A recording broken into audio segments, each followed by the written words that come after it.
Ahmad Arif Ridwanullah atau ARN 29 tahun ternyata sempat mengiming-imingi korban Rini Mariani atau RM 50 tahun untuk dinikahi.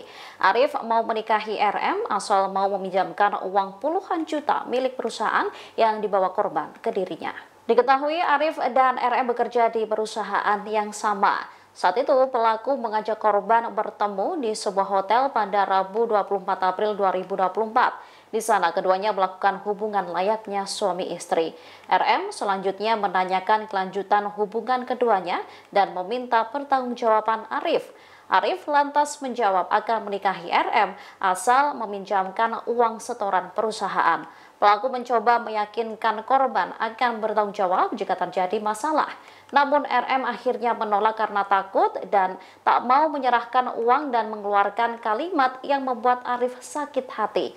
Arif yang emosi lalu melakukan tindakan pembunuhan yang kemudian meletakkan jasad RM ke dalam koper. Motif utama daripada tersangka mengajak ke hotel, kami sampaikan bahwa berdasarkan hasil pendalaman bahwa tersangka ini sebelumnya sudah pernah melakukan hubungan badan pada bulan Desember.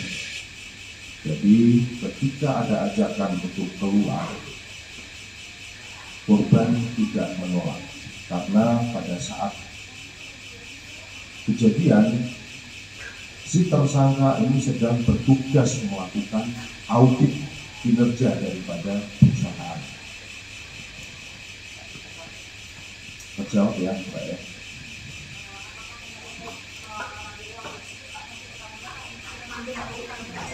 Pada awalnya hanya untuk melakukan salah satunya melakukan hubungan suami istri di situ, namun ketika sudah melakukan hubungan suami istri sebanyak 2 kali, selanjutnya korban menanyakan tentang bagaimana status hubungannya karena korban meminta tersangka untuk menikahi. Karena tersangka menolak untuk menikah dan menyatakan bahwa hubungan tersebut didasari atas suka sama suka. Selanjutnya korban membuat perkataan yang mungkin menyinggung tersangka sehingga tersangka emosi dan secara spontan melakukan atau membenturkan kepala korban ke tembok, dan selanjutnya setelah jatuh korban dicekik dan ditutup mulutnya atau disekap mulutnya selama kurang lebih 10 menit dan sampai kondisi daripada korban ini sampai lemas dan kemungkinan pada saat itu sudah meninggal dunia. Kondisi korban berdasarkan hasil visum tidak dalam keadaan hamil. Kemudian yang kedua, peran daripada tersangka kedua atas nama AT, yaitu membantu tersangka Arif membuang koper yang berisi jenazah korban di daerah Bekasi. Jadi dari awal ketika ketemu si tersangka kedua sudah mengetahui isi daripada koper itu. Oke, terkait dengan hubungan personal antara tersangka dengan korban, kami sampaikan bahwa diawali dengan hubungan profesional, yaitu korban selaku pemegang keuangan daripada PT Kobe cabang Bandung, dan si tersangka ini merupakan auditor. Perlu kami sampaikan bahwa diawali memang karena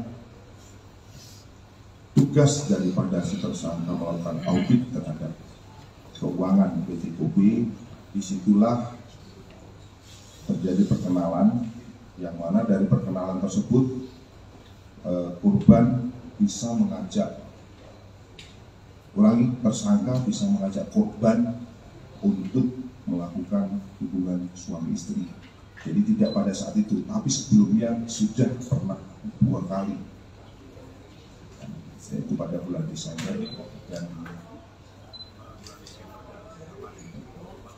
dan 24 April. Jadi 2 kali kayaknya. Yang pertama Desember, yang kedua adalah pada saat kejadian yang mana mengakibatkan korban meninggal dunia.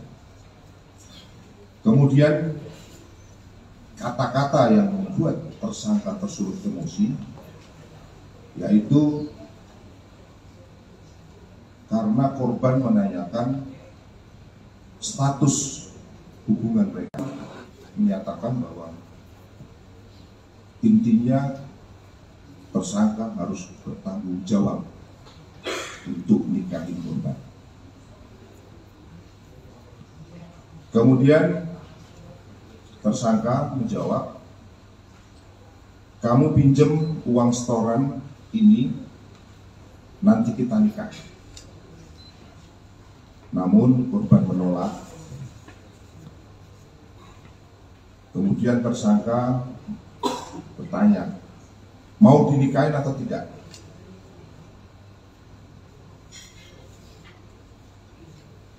Kemudian korban menyatakan, tapi kalau takut pakai uang perusahaan. Artinya korban menjelaskan kalau mau dinikahin ya takut pakai uang perusahaan.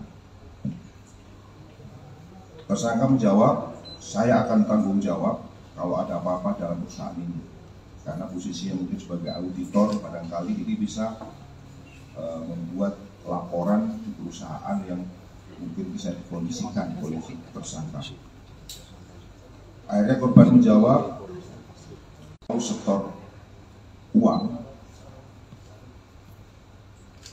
ngapain auditor kayak kamu, brengsek. Nah, perkataan itulah yang mungkin menyulut emosi daripada tersangka, yang selanjutnya tersangka melakukan ataupun membenturkan kepala korban sehingga korban pingsan dan dilakukan disekap mulutnya, selanjutnya dicekik selama kurang lebih 10 menit. Kemudian besaran uang daripada yang diambil oleh korban itu sebesar 43 juta. Kemudian perlu kami sampaikan bahwa terkait korban melarikan diri ke Palembang, kami sampaikan bahwa korban ini sebelumnya sudah melakukan akad nikah dengan istrinya yang sekarang. Jadi melakukan akad nikah dengan seseorang perempuan yang mana ketika ke Palembang tersebut tersangka dengan istrinya yang sudah melakukan akad nikah ini akan melangsungkan resepsi pernikahan pada tanggal 5 Mei 2024. Jadi kami sampaikan bahwa ke Palembang itu dalam rangka salah satunya untuk menghadiri resepsi yang akan dilakukan tanggal 5 Mei. Demikian Mas. Oke. Download Tribun X sekarang. Menghadirkan lokal menjadi Indonesia.